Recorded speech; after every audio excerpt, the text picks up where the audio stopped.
Bran. Los Carcastar llegaron en una fría mañana ventosa desde su castillo en Carholt, con 300 hombres a caballo y 200 a pie. Las puntas de acero de sus lanzas brillaban a la escasa luz del ocaso a medida que se aproximaba la columna. Por delante iba un hombre con un tambor que era más grande que él, tocando un ritmo lento y grave. Bum, bum, bum. Bran vio cómo se aproximaban desde una torreta de vigilancia en el muro exterior, a través del catalejo de bronce del maestre Luwin, y montado sobre los hombros de Hodor. Encabezaba la marcha el propio Lord Rickard, acompañado por sus hijos, Harrion, Eddard y Torren, todos bajo los estandartes negros con el emblema de su casa, el sol blanco. La vieja Tata decía que por sus venas corría sangre Stark desde hace cientos de años, pero a los ojos de Bran no tenían ninguna similitud. Eran hombres corpulentos, de aspecto fiero, con barbas espesas y el pelo suelto que les caía sobre los hombros. Llevaban capas de pieles de oso, de foca y de lobo. Sabía que eran los últimos. El resto de los señores ya estaban allí con sus huestes. Bran habría dado cualquier cosa por cabalgar con ellos y por ver las casas invernales llenas de rebosar, las multitudes en la plaza del mercado todas las mañanas y las calles apisonadas y sucias por las ruedas de los carros y los cascos de los caballos. No podemos prescindir de ningún hombre para que te acompañe, le había explicado su hermano. Me llevaré a verano, insistió Bran. No seas chiquillo ahora, Bran, replicó Robb. Sabes que no puede ser. Hace tan solo 2 días uno de los hombres de Lord Bolton apuñaló a uno de los Lord Serwyn en el leño humeante. Si permitiera que pusieras en peligro, Nuestra Señora Madre me despellejaría. Lo dijo con la voz de Robb el señor. Bran sabía que eso significaba que no había discusión posible. La culpa de todo la tenía lo que había sucedido en el bosque de los lobos. Estaba seguro. El recuerdo aún le provocaba pesadillas. Se había sentido indefenso como un bebé, tan incapaz de protegerse como lo habría sido Rickon en su lugar o aún peor, porque Rickon habría dado patadas al menos. Aquello le daba vergüenza. Solo tenía unos pocos años menos que Robb. Si su hermano era casi un hombre, él también tendría que haber sido capaz de protegerse. Hacía un año antes habría visitado la ciudad, aunque tuviera que hacerlo trepando por los muros él solo, pero ya no podía bajar corriendo las escaleras, subirse a su pony, ni llevar un escudo de madera con el que derribar por los suelos al príncipe Tommen. Ya no podía hacer más que mirar, otear por el catalejo del maestre Luwin. Al menos el maestre le había enseñado todos los estandartes, el puño enguantado de los Glover, blanco sobre gules, el oso negro de Lady Mormont, el repugnante hombre flageado que precedía a Roose Bolton de fuerte terror, el alce de los Wormwood, el hacha de batalla de los Serwyn, los 3 árboles centinelas de los Talhart y el temible emblema de la casa Umber, un gigante rugiente con cadenas rotas. Pronto aprendió a reconocer también los rostros, en cuanto los señores, sus hijos y sus caballeros llegaron a Invernalia para los festines. Ni siquiera el salón principal bastaba para acogerlos a todos sentados, de manera que Robb recibía a los vasallos principales por turnos. Bran ocupaba siempre el lugar de honor, a la derecha de su hermano. Algunos de los señores vasallos lo miraban con desconfianza, como si preguntaran si un niño de tan corta edad y encima tullido tenía derecho a estar situado por encima de ellos. ¿Cuántos van ya? Preguntó Bran al maestre Luwin después de que Lord Karstag y sus hijos cruzaran a caballo las puertas de la muralla exterior. 12.000 hombres, o tan cerca de 12.000 que la cifra exacta no importa. ¿Y cuántos caballeros? Los suficientes, respondió el maestre con cierta impaciencia. Para ser caballero hay que velar en un septo y ser ungido por los 7 aceites que consagran el juramento. En el norte, muy pocas de las grandes casas adoran a los 7. El resto son fieles a los antiguos dioses y no nombran caballeros. Pero esos señores y sus hijos son espadas juramentadas, y no por ello menos valientes, leales y honorables. El valor de un hombre no se mide por un ser que alguien ponga delante de su nombre. Te lo he dicho muchas veces. De todos modos, insistió Bran, ¿cuántos caballeros? 300 o 400. El maestro Luwin suspiró. Entre 3.000 lanceros que no son caballeros. Lord Karstark es el último, dijo Bran pensativo. Robb cenará con él esta noche. Sin duda. ¿Falta mucho para que se vayan? Tienen que partir pronto o ya no valdrá la pena, replicó el maestre Luwin. La ciudad invernal está llena hasta los topes, y si este ejército se queda mucho más, acabará con todas las provisiones. Hay otros que se les unirán a lo largo del camino real. Caballeros libres, lacustres, Lord Manderley y Lord Flint. Han comenzado los enfrentamientos en las tierras de los ríos. A tu hermano le quedan muchas leguas por delante. Lo sé. Bran se sentía tan deprimido como detonaba su voz. Tendió el tubo de bronce al maestre y se dio cuenta de que el pelo de Luwin empezaba a ralear en la coronilla. Se le veía el cuero cabelludo rosado. Le parecía extraño mirarlo así, desde arriba, cuando se había pasado la vida alzando la vista para mirarlo. Pero cuando uno iba sentado en los hombros de Hodor, lo veía todo abajo. Ya no quiero mirar más. Hodor, llévame al castillo. Hodor, dijo Hodor. Bran, tu hermano no va a tener tiempo para recibirte ahora, dijo el maestre Luwin mientras se aguardaba el tubo en la manga. Tiene que recibir a Lord Karstark y sus hijos para darles la bienvenida. No molestaré a Robb. Quiero visitar el bosque de dioses. Puso una mano en el hombro de Hodor. Hodor. En el granito de la pared interior de la torre había excavados varios asideros para bajar, a modo de escaleras. Hodor tarareaba una cancioncilla sin melodía mientras Bran rebotaba en su espalda, en la silla de mimbre que le había ideado el maestre Luwin. Luwin se había inspirado en las cestas que utilizaban las mujeres para llevar leña a la espalda. Solo había que abrir agujeros en las piernas y poner unas cuantas correas más, de manera que el peso de Bran se distribuyera de manera homogénea. No era tan agradable como montar a bailarina, pero había lugares en los que bailarina no podía ir, y aquello no le daba tanta vergüenza cuando Hodor lo llevaba en brazos como a un bebé. A Hodor también parecía gustarle, aunque a él nadie sabía. Lo único complicado eran las puertas. A veces Hodor se olvidaba de que llevaba a Bran a la espalda y si la puerta era baja resultaba bastante doloroso. En las últimas 2 semanas había habido tantas idas y venidas que Robb había ordenado que los 2 rastrillos estuvieran alzados y el puente levadizo bajado, incluso durante la noche. Una larga columna de lanceros con armaduras cruzaba el foso que se abría entre los muros cuando Bran salió de la torre. Eran hombres de los Karstark, que seguían a sus señores al interior del castillo. Llevaban yelmos de hierro negro y capas de lana también negra, con el blasón del sol blanco. Hodor trotó junto a ellos, sonriente, con pisadas que resonaban contra la madera del puente.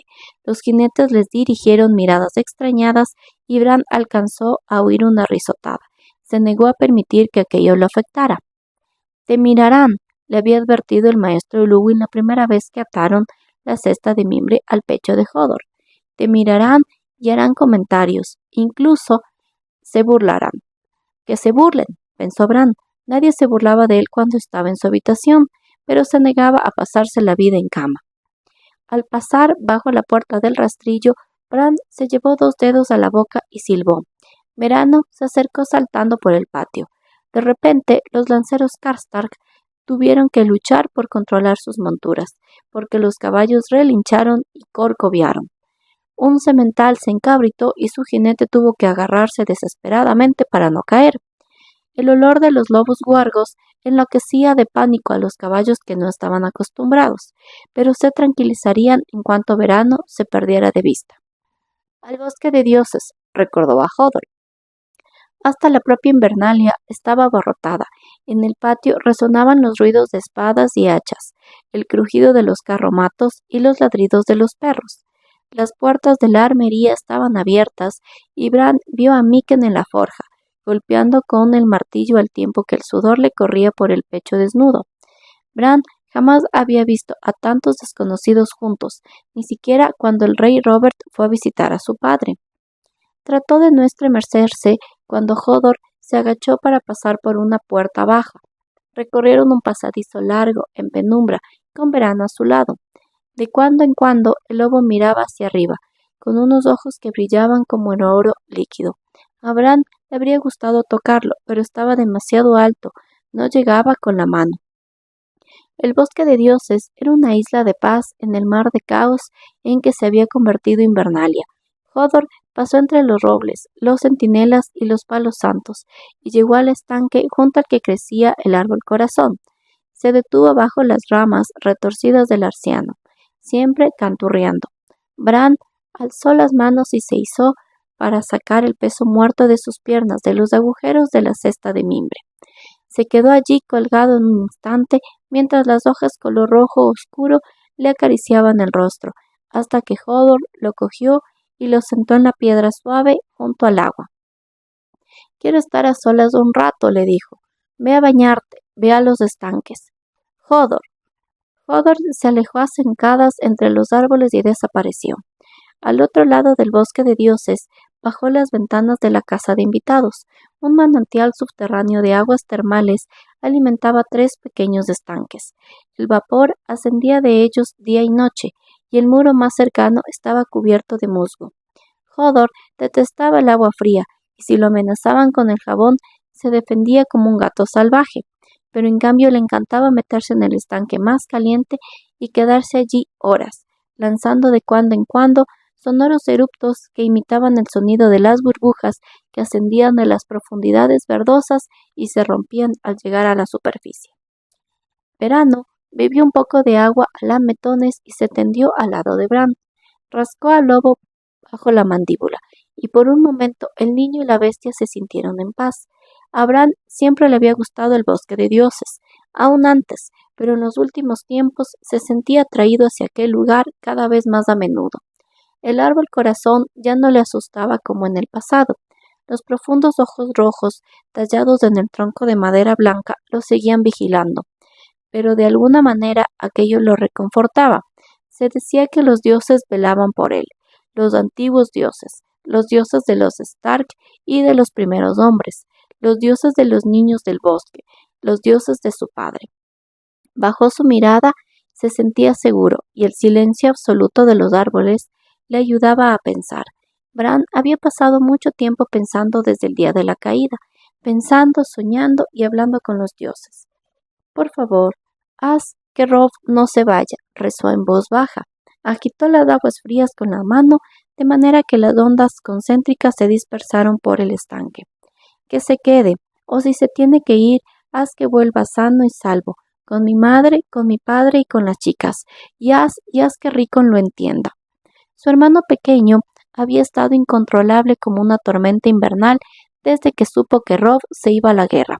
A ratos lloraba inconsolablemente, a ratos se mostraba furioso, se había negado a comer, se pasó una noche entera llorando y gritando, hasta le dio un puñetazo a la vieja Tata cuando la mujer intentó cantarle para que se durmiera, y al día siguiente desapareció. Robb puso a medio castillo a buscarlo, y cuando al final lo encontraron en las criptas, Rickon los amenazó con una espada de hierro oxidado que le había quitado a uno de los reyes muertos, y Peludo babeaba en la oscuridad como un demonio de ojos verdes.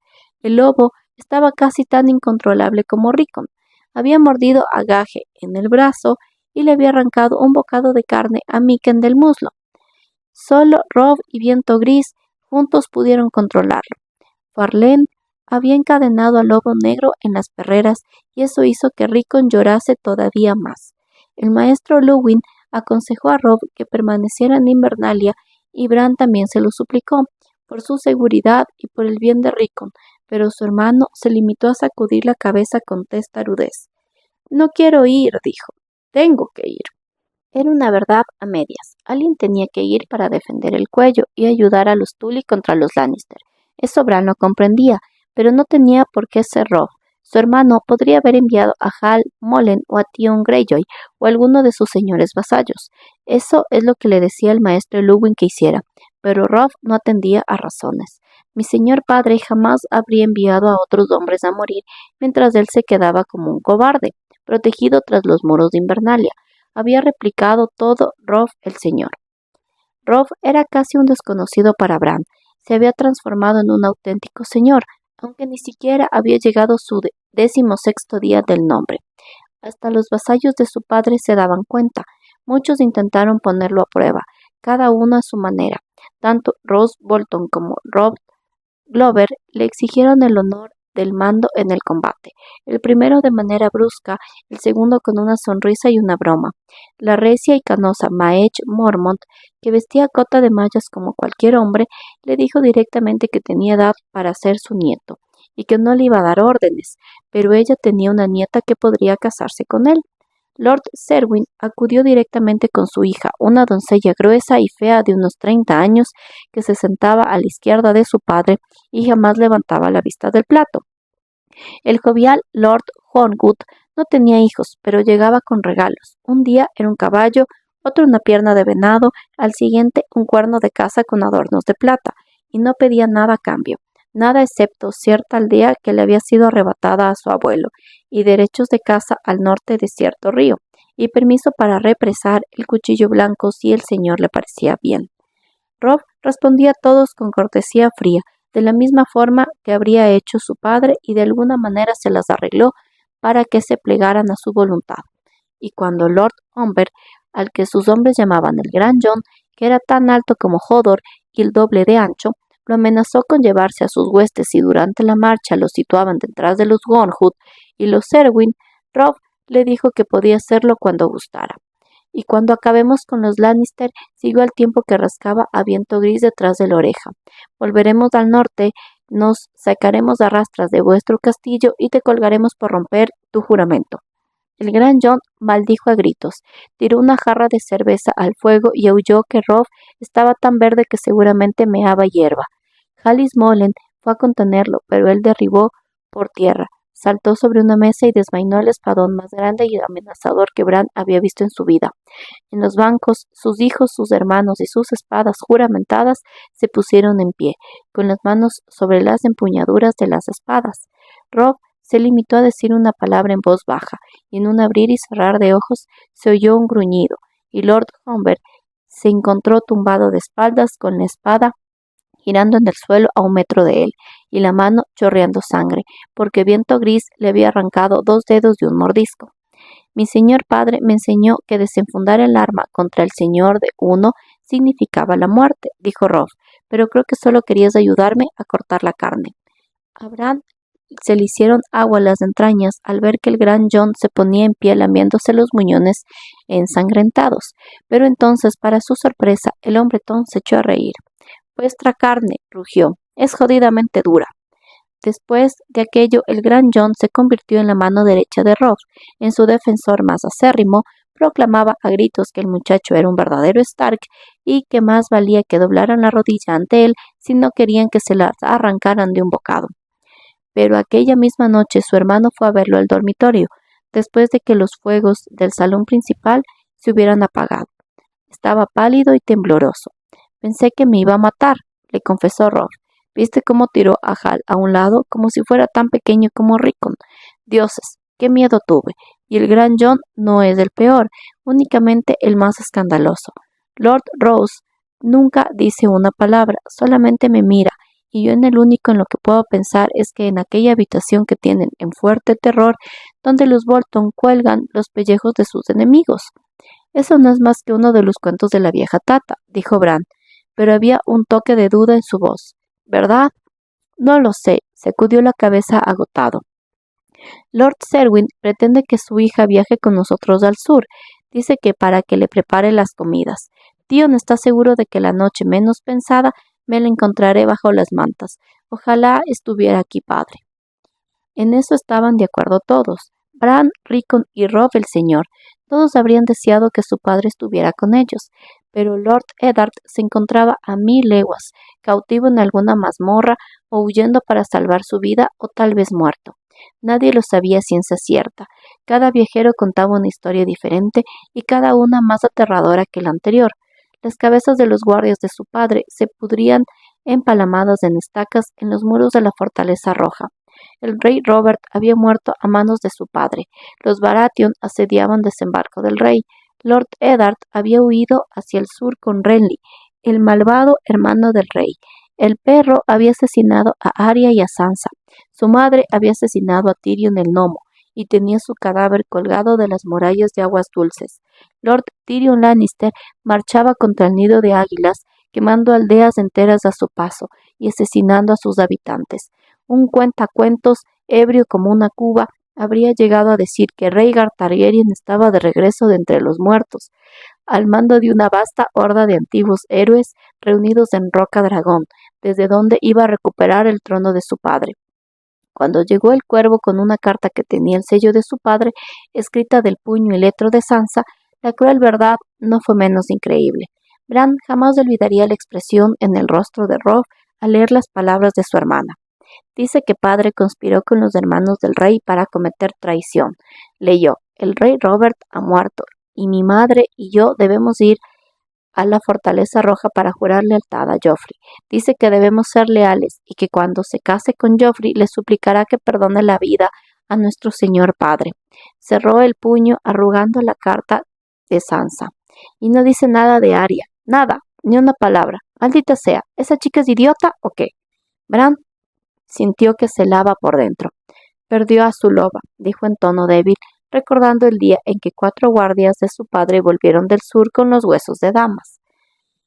Verano, viento gris y peludo habían empezado a aullar aún antes de que cruzaran el puente levadizo y su aullido era triste, desolador. A la sombra del primer torreón había un pequeño cementerio donde los antiguos reyes del invierno habían enterrado a sus sirvientes más fieles. Allí enterraron ellos a Dama, mientras sus hermanos de camada caminaban entre las tumbas como sombras inquietas. Se había ido al sur y solo había regresado sus huesos. Su abuelo, el viejo Lord Rickard, también había ido al sur con su viejo Brandon, que era el hermano de su padre, y 200 de sus mejores hombres. Ninguno de ellos regresó, y su padre se había ido al sur con Arya y Sansa, y también con Jory, Cullen, Tom el Gordo y los demás, y luego se habían ido su madre y Ser Roderick, y ellos tampoco habían regresado. Y Robb quería irse, no a desembarco del rey ni a jurar lealtad, sino a aguas dulces con una espada en la mano. Y si su padre estaba prisionero, aquello significaría sin duda la muerte para él. Bran tenía miedo, muchísimo miedo. Si Robb tiene que irse, vela por él, suplicó Bran a los antiguos dioses que lo vigilaban con los ojos rojos del árbol corazón.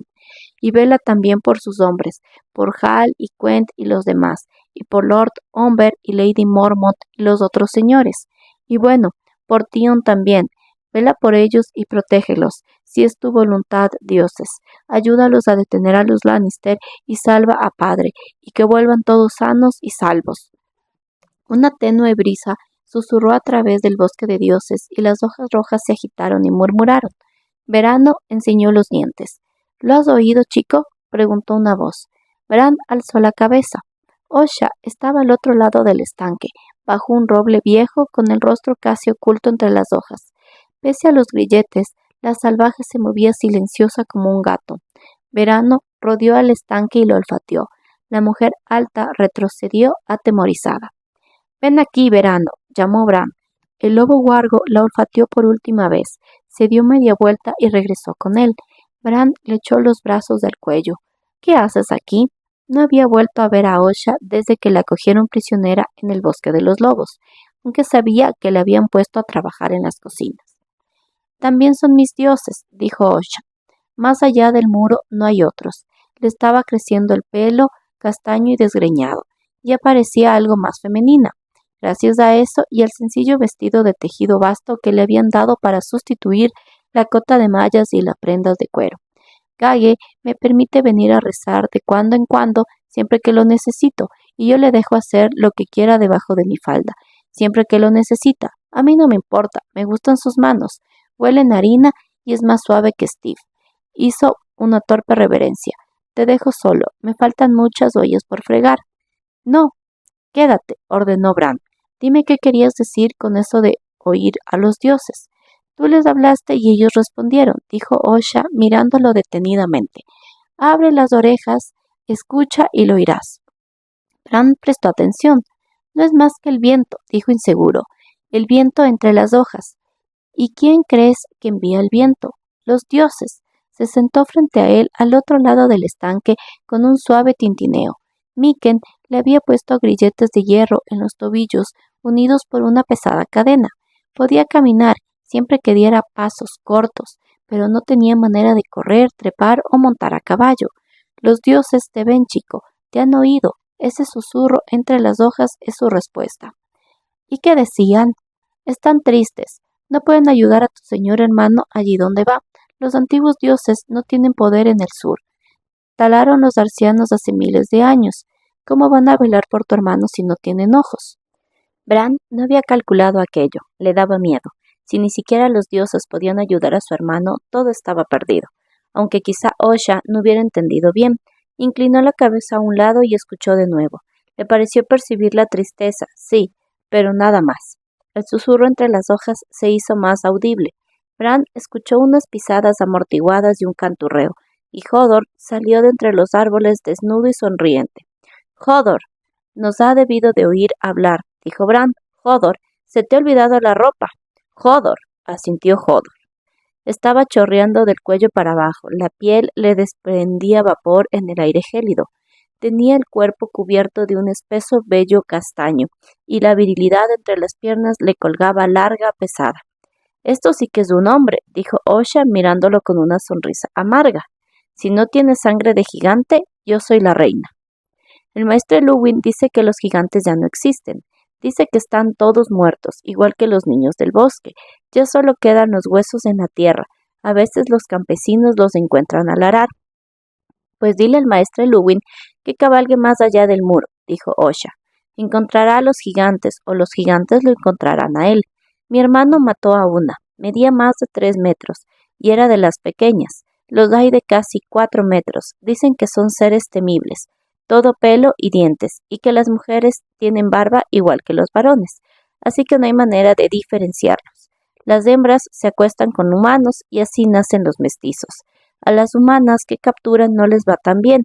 Los hombres son tan grandes que las destrozan antes de poder dejarlas preñadas. Le sonrió. Seguro que no sabes de todo lo que te hablo, ¿verdad, chico? Sí que lo sé, insistió Bran. Sabía todo lo de la cúpula, había visto a los perros en el patio y una vez vio a un semental montando a una yegua. Pero hablar de aquello lo incomodaba. Miró a Hodor y le dijo, ve a buscar tus ropas, Hodor. Vístete. Hodor. El hombretón se alejó por donde había llegado, pero tuvo que agacharse para esquivar una rama baja. Bran se lo quedó mirando. Era increíblemente grande, pensó. ¿De verdad hay gigantes más allá del muro? Preguntó a Osha inseguro. Gigantes y cosas peores, joven señor. Intenté decírselo a tu hermano cuando me interrogó, y también al maestre y a ese chico, Greyjoy, que no hace más que sonreír. Se están levantando vientos fríos. Los hombres que se alejan de sus fuegos ya no vuelven, o si vuelven ya no son hombres, sino espectros, con ojos azules y manos frías y negras. ¿Por qué crees que vine al sur con Steve, Halley y el resto de aquellos idiotas? Mans cree que puede luchar, es un encanto, pero tan testarudo como si los caminantes blancos no fueran más que exploradores. ¿Qué sabrá él? Se llena la boca diciendo que es el rey más allá del muro, pero no es más que otro cuervo viejo que huyó de la Torre Sombría. Nunca ha probado el invierno. Yo nací allá arriba, chico, igual que mi madre y la madre de mi madre, y también su madre. Nací del pueblo libre, nosotros recordamos. Osha se levantó, sus cadenas tintinearon. Intenté decírselo a tu señor hermano.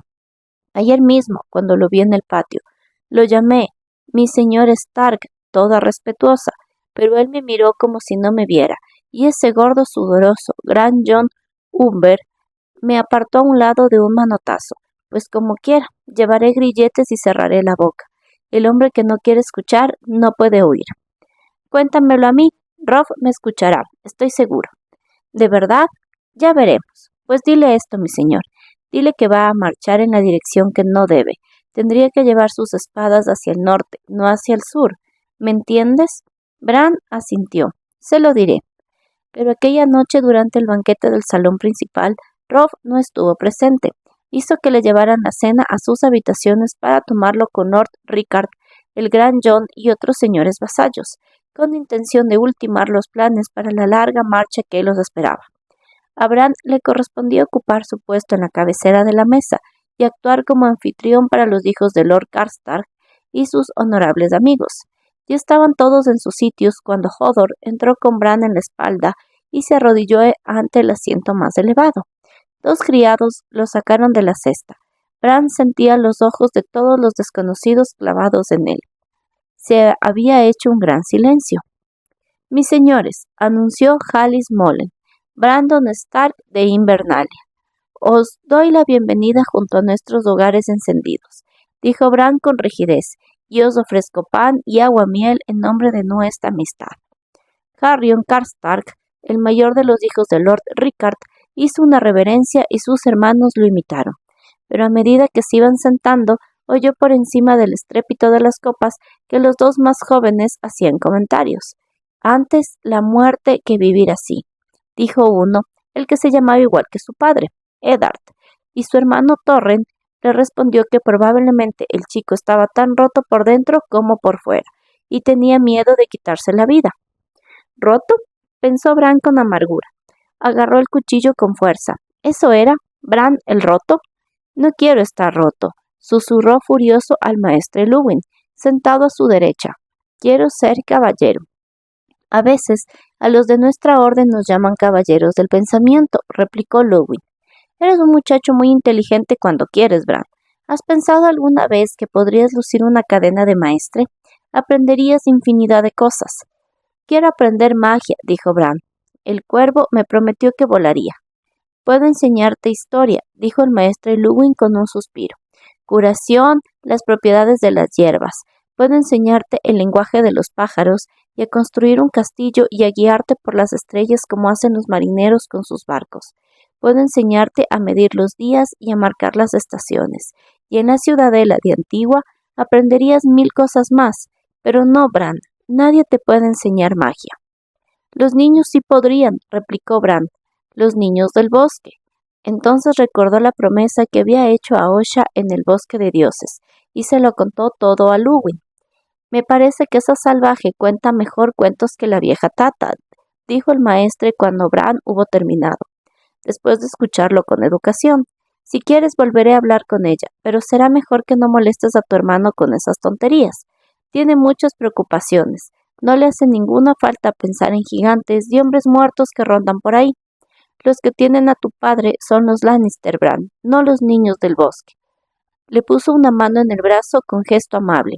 Piensa en lo que te he dicho, muchacho. Y 2 días más tarde, bajo la luz rojiza del amanecer, Bran estaba en el patio, en la puerta de la muralla, sujeto con correas a bailarina para despedir a su hermano. Ahora eres el señor de Invernalia, le dijo Robb. Iba a lomos de un semental gris de crines hirsudas. De la silla del caballo colgaba su escudo, de madera con refuerzos de hierro, blanco y gris, con el blasón del lobo huargo. Vestía una cota de mallas color gris sobre las prendas de cuero. De la cintura le colgaban una espada y una daga, y se cubría los hombros con una capa ribeteada en piel. Tendrás que ocupar mi lugar, igual que yo ocupé el de mi padre, hasta que volvamos a casa.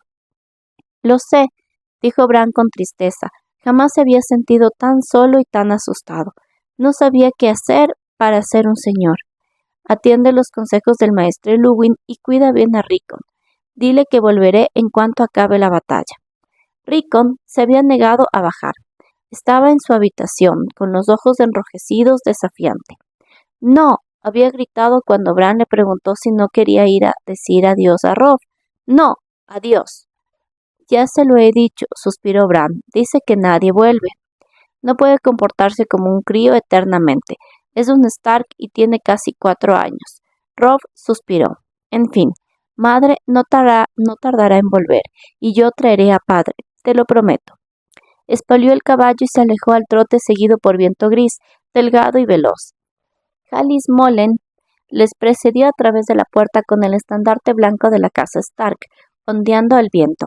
Theon Greyjoy y el gran Jon iban cada uno a un lado de Robb, y sus caballeros formaron una doble columna tras ellos, mientras el sol arrancaba reflejos de las puntas de acero de las lanzas. Recordó, inquieto, las palabras de Osha. Va a marchar en la dirección que no debe. Por un momento sintió deseos de galopar en pos de él y avisarle, pero entonces Robb desapareció bajo el rastrillo y la ocasión se esfumó. Al otro lado de los muros del castillo resonó un clamor. Los soldados de a pie y los habitantes de la ciudad aclamaban a Robb cuando pasaba junto a ellos.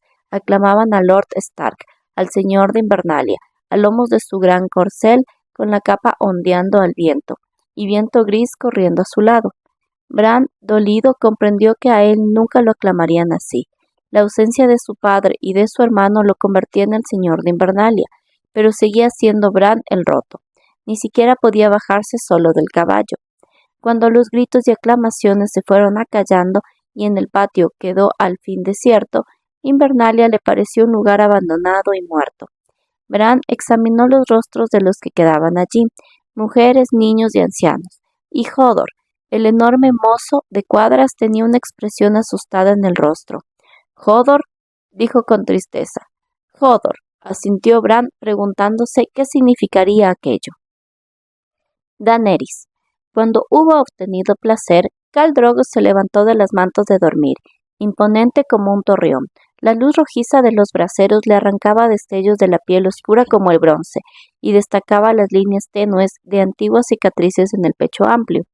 El pelo suelto, negro como la tinta, le caía sobre los hombros y por la espalda más allá de la cintura. Su miembro tenía un brillo húmedo. El Khal tenía los labios fruncidos bajo los largos bigotes. El semental que monta el mundo no necesita sillas de hierro. Dany se incorporó sobre un codo para mirarlo. Tan alto, tan magnífico. Lo que más le gustaba era su cabello. Nunca se lo había cortado, porque no conocía la derrota. La profecía dice que el semental cabalgará hasta los confines de la tierra, dijo. La tierra termina en el mar de sal negra, replicó Drogo al instante. Mojó un paño en un barreño de agua tibia para limpiarse el sudor y el aceite de la piel. Caballo no puede cruzar agua envenenada.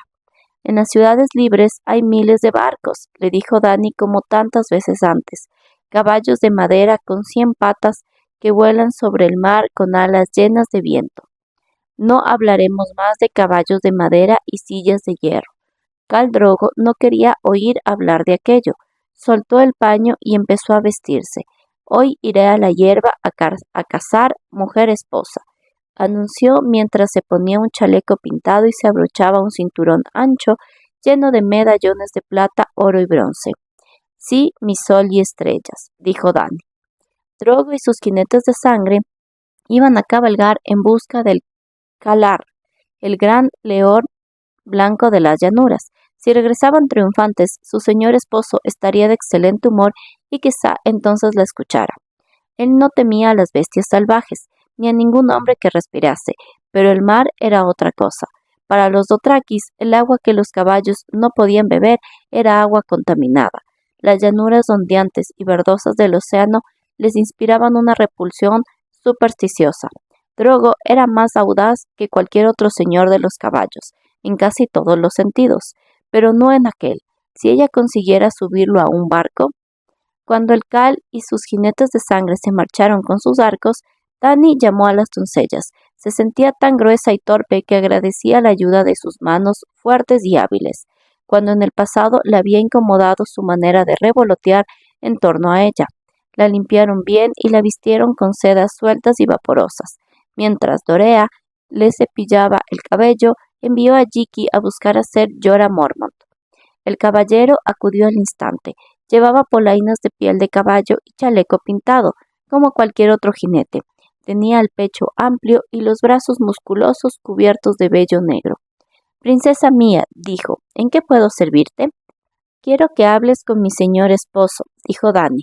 Drogo dice que el semental que monta el mundo gobernará sobre todas las tierras, y no tendrá por qué cruzar las aguas envenenadas.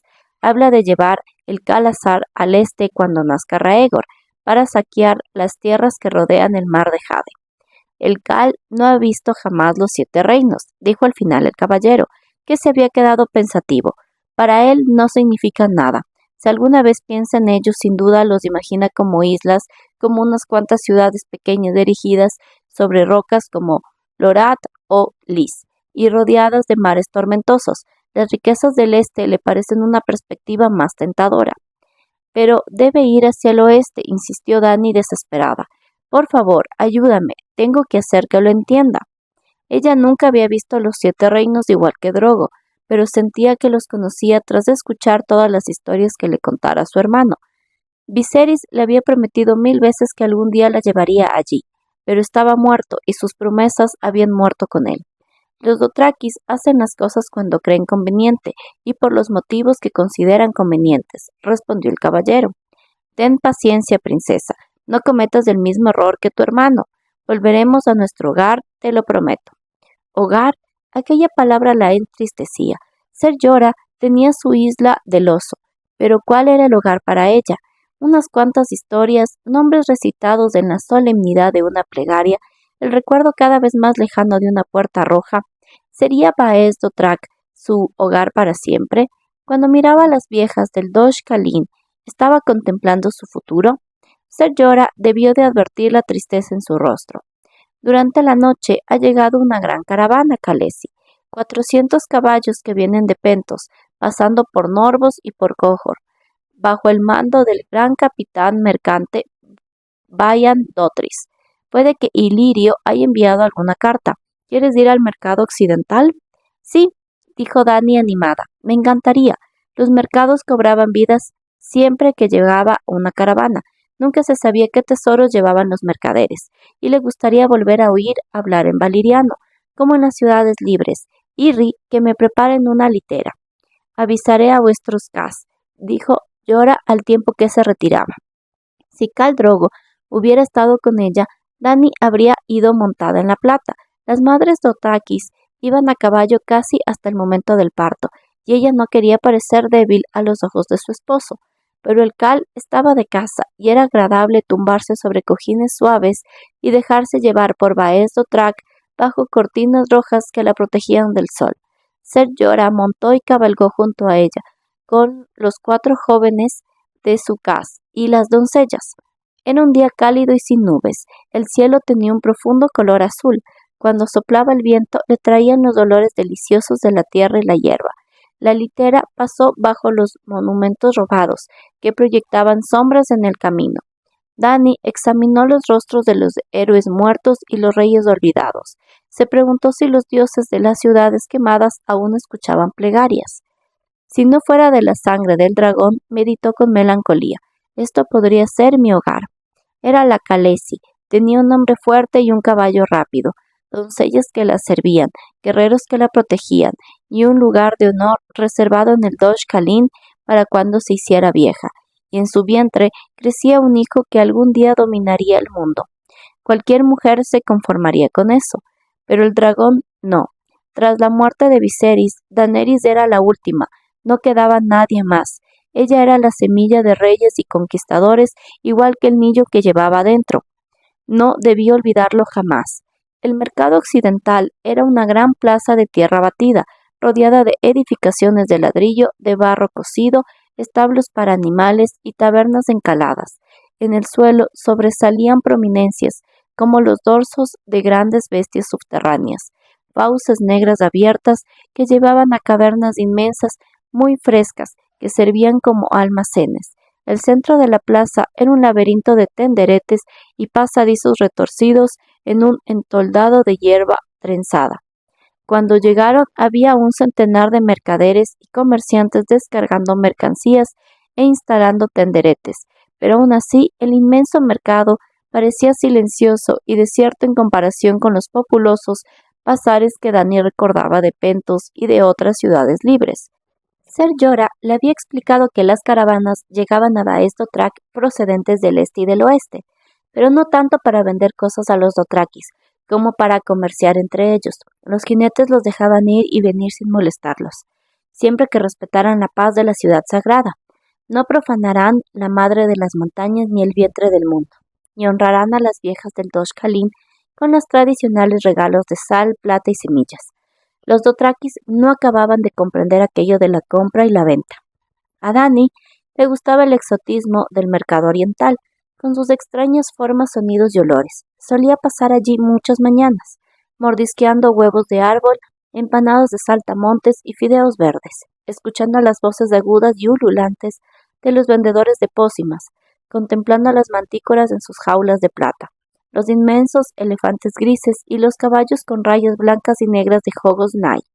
También le gustaba observar a los que pasaban, los Ashain morenos y solemnes, los Kartin altos y pálidos, los hombres de Yiti con ojos brillantes y sombreros con colas de mono, las doncellas guerreras de Vayasabad, Shamiriana y Kaya Kanara, con anillos de hierro en los pezones y rubíes en las mejillas, y hasta los severos y aterradores hombres sombríos que se llenaban de tatuajes el pecho, los brazos y las piernas, y ocultaban los rostros detrás de las máscaras.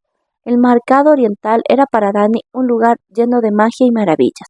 En cambio, el mercado occidental olía a hogar. Cuando Irri y Jiki le ayudaron a bajarse de la litera, olfateó el aire y reconoció los olores penetrantes del ajo y la pimienta, aromas que recordaron a Dani los días lejanos en los callejones de Tairosh y Mir, y le hicieron sonreír. Por debajo de aquellos olores le llegó también el de los perfumes dulces y embriagadores de Liz. Vio esclavos que transportaban rollos de intricado encaje de Mir y de lanas finas en una docena de colores vivos. Los guardias de la caravana vagaban por los pasillos entre los tenderetes con cascos de cobre y túnicas hasta la rodilla de algodón amarillo acolchado, con las vainas de las espadas vacían colgadas de los cinturones de cuero. Tras uno de los tenderetes, un armero exhibía corazas de acero con ornamentos de oro y plata, y yelmos trabajados para darles forma de cabezas de animales. Junto a él había una joven hermosa que vendía joyería de oro de Lannisport, anillos, broches, torques y medallones exquisitamente labrados, perfectos para hacer cinturones.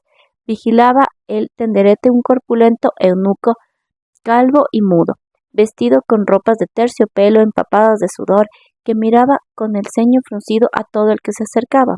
Al otro lado del pasillo había un grueso comerciante de tejidos de Jiti, que regateaba con un pentoshi por el precio de un tinte verde.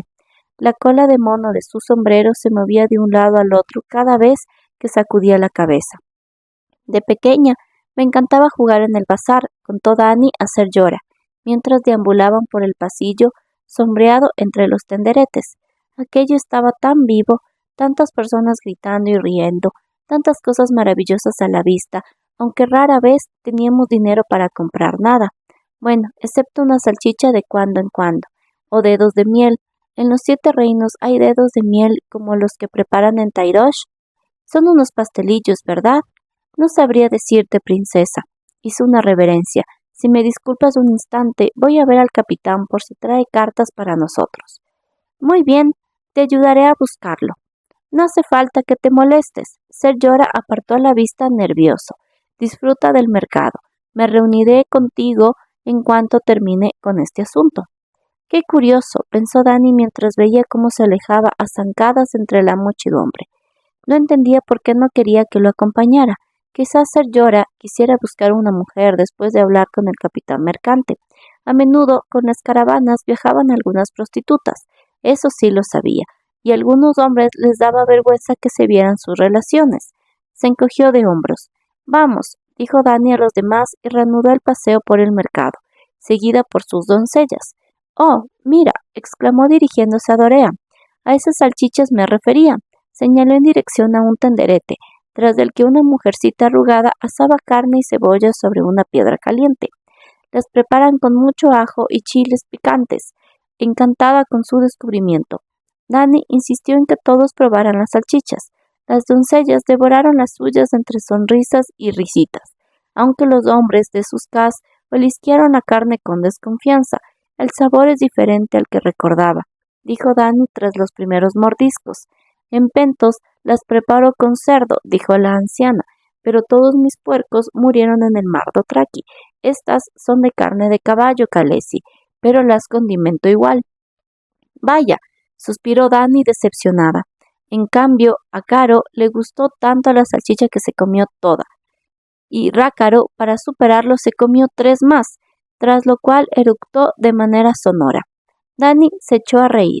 No se oía reír desde que Drogo coronó a tu hermano. El Khal Raghat, dijo Irri. Me alegra verte así, Khaleesi.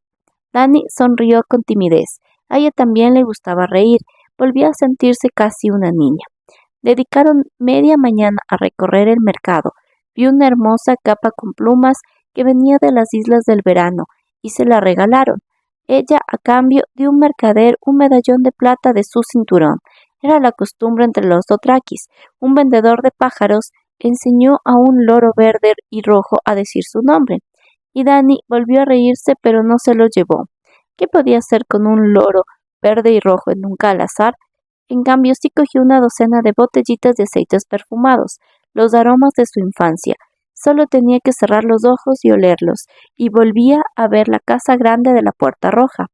Dorea miró con ojos ansiosos un amuleto de fertilidad en un tenderete de un mago, y Dani lo cogió para ella, pensando que luego tendría que buscar algo también para Irri y Jiki. Al doblar una esquina se encontraron con un mercader, que ofrecía diminutos vasitos de su mercancía a los transeúntes. Tintos dulces, proclamaba en un excelente dothraki. Tengo tintos dulces de lis, de volantis y del rejo, blancos de lis, coñac de peras de Tairosh, vino de fuego, vino de pimienta, néctares verdes de mir, cosechas de bayas ahumadas y agrios de andal. Tengo de todo, tengo de todo. Era un hombrecillo menudo, esbelto y atractivo, con el cabello rubio, rizado y perfumado a la moda de Liz. Cuando Dani se detuvo ante su puesto, hizo una profunda reverencia. ¿Quiere probar algo la Khaleesi?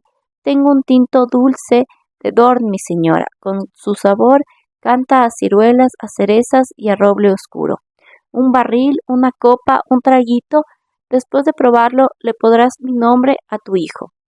Mi hijo ya tiene nombre, pero probaré vuestro vino veraniego, dijo Dani, sonriente en valiriano, en el valiriano que se hablaba en las ciudades libres. Las palabras le salieron con dificultad, hacía mucho tiempo que no hablaba el idioma. Solo un traguito si eres tan amable.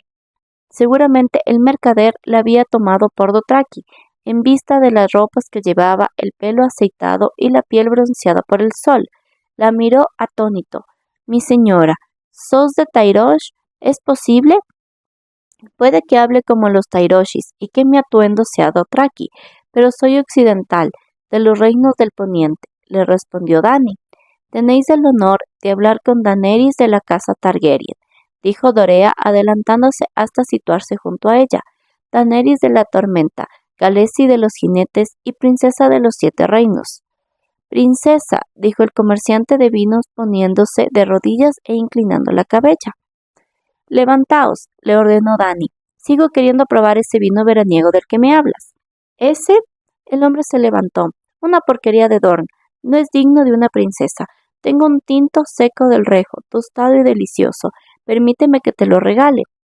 Me honras, ser, murmuró con voz dulce. En las visitas de Khal Drogo a las ciudades libres, su esposo se había aficionado a los buenos vinos, y sabía que aquella cosecha tan noble lo complacería. El honor es mío. El comerciante rebuscó en la parte trasera del tenderete y volvió con un barrilito de roble. Llevaba grabado en fuego un racimo de uvas. El blasón de los Redwine, dijo, del rejo. No hay bebida mejor. Khal Drogo y yo lo tomaremos juntos. Pon esto en mi litera, por favor. El comerciante de vinos sonrió de oreja a oreja cuando el dothraki cogió el barrilito. Dani no se dio cuenta de que Ser Jorah había regresado hasta que oyó su voz. No. Tenía un tono extraño, brusco. Deja ese barril aquí. Miró a Dani. Ella insistió, titubeante. ¿Sucede algo, Ser Jorah? Tengo sed. Ábrelo, mercader. El vino es para la Khaleesi, Ser, replicó el comerciante con el ceño fruncido, no para personas como vos. Si no lo abres ahora mismo, dijo Ser Jorah acercándose más al puesto, lo abriré yo, con tu cabeza. No llevaba armas, estaba en la ciudad sagrada, solo tenía sus manos, pero con las manos le bastaba. Eran grandes, duras, peligrosas, con los nudillos cubiertos de vello negro. El mercader titubeó un momento, cogió el martillo y rompió el tapón del barrilito. Sirve, ordenó Ser Jorah.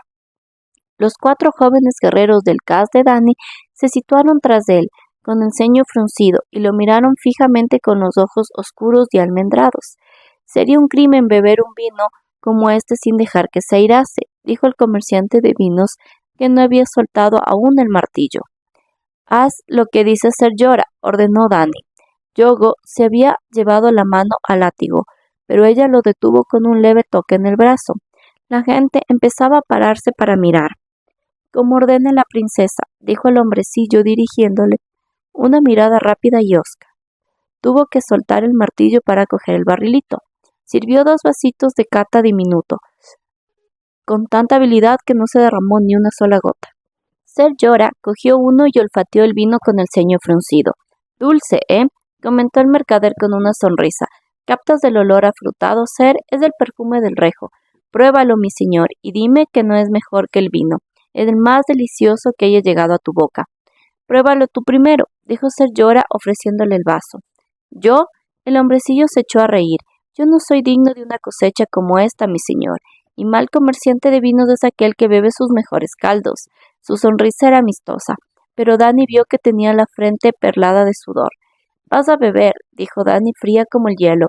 Apura el vaso o diré que te sujeten mientras Ser Jorah te vacía el barril entero en el gaznate. El vendedor de vino se encogió de hombros, extendió la mano para coger el vaso y en su lugar agarró el barrilito y lo lanzó contra ella con todas sus fuerzas. Ser Jorah se tiró contra ella para apartarla de la trayectoria. El barrilito le dio en el hombro y fue a estrellarse contra el suelo. Dany se tambaleó y perdió el equilibrio. ¡No! Gritó, echando los brazos hacia atrás para amortiguar la caída, y Dorea la agarró por el brazo y tiró de ella hacia atrás, de manera que cayó sobre las rodillas, no sobre el vientre. El mercader saltó por encima del tenderete y trató de huir entre Aggo y Rácaro. Caro echó mano del arac que no llevaba cuando el hombrecillo rubio lo empujó para pasar. Corrió por el pasillo entre las tiendas. Dany oyó el restallar del látigo de Yogo y vio cómo la serpiente de cuero se enroscaba en torno a la pierna del comerciante que cayó de bruces. Una docena de guardias de la caravana corrieron hacia ellos. Al frente iba su jefe, el capitán mercante Bayan Dotrix, un menudo Norboshi con piel como el cuero viejo y bigotes azulados que le llegaban hasta las orejas. Pareció entender qué pasaba sin que nadie dijera una palabra. Lleva a este para que el cal disponga de él, ordenó señalando al hombre caído. Dos de los guardias pusieron al hombre en pie. Sus bienes son vuestros, princesa, siguió el capitán mercante. Es poca compensación, ya que ha sido uno de mis hombres quien ha intentado semejante cosa. Dorea y Jiki ayudaron a Dany a ponerse en pie. El vino envenenado se seguía derramando en la tierra. ¿Cómo lo supiste? Preguntó temblorosa Ser Jorah. ¿Cómo? No lo supe hasta que ese hombre se negó a beber, Khaleesi, pero tras leer la carta del Magíster Ilirio me temía algo. Los ojos oscuros escudriñaron los rostros de los desconocidos que los rodeaban en el mercado. Vámonos, es mejor no hablar aquí. Dany estaba al borde de las lágrimas. Volvía a tener en la boca un sabor conocido, el del miedo. El miedo a Viserys, que le había dominado durante años. El miedo a despertar al dragón. Aquello era todavía peor. No solo temía por ella misma, sino también por el bebé. Este debió de percibir su inquietud porque se movía intranquilo en su interior. Dany se acarició el vientre, deseando poder tocarlo, calmarlo. Eres de la sangre del dragón pequeño, susurró mientras la litera se mecía, con las cortinas echadas. Eres de la sangre del dragón y el dragón no tiene miedo. Una vez, en la caverna subterránea que era su hogar en Baez Dothrak, Dany ordenó que la dejaran a solas con Ser Jorah. Ahora, dime, ordenó al tiempo que se acomodaba sobre los cojines. ¿Has sido el usurpador? Sí. El caballero le mostró un pergamino doblado, una carta para Viserys, del Magíster Ilirio. Robert Baratheon ofrece tierras y un título de lord por vuestra muerte o la de vuestro hermano. ¿La de mi hermano? Su sollozo fue casi una carcajada. No lo sabe aún, ¿eh? El usurpador tendrá que nombrar lord a Drogo. Ahora la carcajada fue casi un sollozo. Se estrechó el vientre con gesto protector. ¿Y a mí? ¿Solo a mí? A ti y a vuestro hijo, dijo Ser Jorah sombrío. No, no hará daño a mi hijo. Se prometió que no lloraría, que no temblaría de miedo. El usurpador ha despertado el dragón, se dijo, y desvió la mirada hacia los huevos de dragón que reposaban en sus nidos de terciopelo. La luz titubeante de la lámpara arrancaba destellos de las escamas pétreas, como chispas de jade, de rubí, de oro. Fue una locura nacida del miedo lo que la dominó en aquel momento, o tal vez una extraña sabiduría enterrada en su sangre. Dany no habría sabido decirlo. Ser Jorah, enciende el brasero, se oyó decir. ¿Khaleesi? El caballero la miró extrañado. Hace mucho calor, ¿estás segura? Sí. Dany jamás había estado tan seguro de nada. Siento escalofríos. Enciende el brasero. A vuestras órdenes, dijo el caballero con una reverencia. Cuando el fuego estuvo encendido, Dani despachó a Ser Jorah. Para lo que iba a hacer necesitaba estar sola. Esto es una locura, se dijo al tiempo que cogía el huevo dragón y escarlata. Se romperá y arderá, y es tan hermoso. Ser Jorah pensará que soy tonta por estropearlo, pero... Acunó el huevo entre sus manos, lo llevó ante el brasero y lo puso sobre los carbones al rojo. Las escamas negras parecieron brillar al absorber el calor. Las llamas lamieron la piedra con diminutas lenguas rojas. Dani colocó los otros dos huevos junto al negro, sobre el fuego. Se alejó del brasero y contuvo la respiración. Se quedó mirando hasta que las ascuas se convirtieron en cenizas. Algunas chispas flotaron en torno a los huevos y el calor dibujaba ondulaciones sobre ellos. Nada más. Vuestro hermano Rhaegar fue el último dragón, le había dicho Ser Jorah. Dani contempló los huevos con tristeza. ¿Qué había esperado? Los huevos habían estado vivos hacía 1000 años, pero ya no eran más que piedras preciosas. De ellos no sabría jamás un dragón. Un dragón era aire y fuego, carne viva, no piedra muerta. Cuando Khal Drogo regresó, el brasero volvía a estar frío. Cogollo llevaba por las riendas un caballo cargado con el cuerpo de un gran león blanco. Las estrellas empezaban a brillar en el cielo. El Khal se bajó de su semental entre carcajadas y mostró a Dani los arañazos en la pierna, allí donde las garras del Cajar habían traspasado el tejido de las polainas. Te haré una capa con su piel, luna de mi vida, juró. Las risas cesaron cuando Dani le contó lo que había sucedido en el mercado. Khal Drogo se quedó en silencio. Este envenenador ha sido el primero, le advirtió Ser Jorah. Pero no será el último. Muchos hombres arriesgarán lo que fuera por un título de lord. Ese vendedor de venenos huyó de la luna de mi vida, dijo al final Drogo, después de estar un rato en silencio. Ahora correrá tras de ella. Eso hará. Jorah el ándalo, a cada uno de vosotros te digo esto. Elige cualquiera de mis caballos y ese será vuestro. Cualquiera excepto el mío y la plata que fue mi regalo a la luna de mi vida. Eso te lo obsequio por todo lo que has hecho. Y a Rhaego, hijo de Drogo, el semental que montará el mundo, a él también le prometo un regalo. A él entregaré esa silla de hierro en la que se sentaba el padre de su madre, y a él le entregaré los 7 reinos. Eso haré yo, Drogo Khal. Alzó la voz y levantó el puño hacia el cielo. Llevaré mi Khalasar hacia el oeste, donde termina el mundo. Montaré en los caballos de madera que cruzan el agua de sal negra como ningún Khal ha hecho antes. Mataré a los hombres de los vestidos de hierro y derribaré sus casas de piedra. Violaré a sus mujeres, tomaré a sus hijos como esclavos y traeré sus dioses a Baez Dothrak para que se inclinen junto a la madre de las montañas. Lo juro yo, Drogo, hijo de Barbo. Lo juro ante la madre de las montañas, las estrellas son mi testigo. El Khalasar partió de Baez Dothrak 2 días después, hacia el sudeste, por las llanuras. Khal Drogo iba a la cabeza, a lomos de su garañón rojizo. Daenerys iba a su lado montada en la plata. El vendedor de vinos corría tras de ellos desnudo a pie, encadenado por la garganta y las muñecas. Las cadenas iban atadas al cabestro de la plata de Dani. Mientras montara, tendría que correr tras de ella, descalzo y tambaleante. No le sucedería nada mientras mantuviera su ritmo.